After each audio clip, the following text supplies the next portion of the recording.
కన్నా నిగ్గదీసి అడిగే మొనగాడు.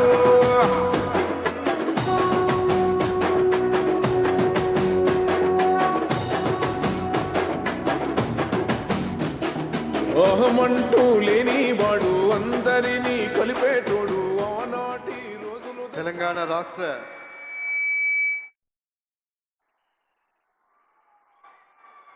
రేవంత్ అన్న వచ్చిండు. మన రేవంత్ అన్న మన గన్పూర్కి వచ్చిండు. ఒక్కసారి 800 కోట్ల రూపాయల నిధులు మంజూరు చేసిన మన రేవంత్ అన్నకు, మన ముఖ్యమంత్రికి మీరందరూ లేచి నిలబడి గట్టిగా చప్పట్లు కొట్టి స్వాగతం పలకండి.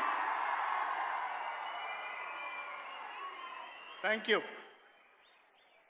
గౌరవ తెలంగాణ ప్రదాత, రాష్ట్ర ప్రదాత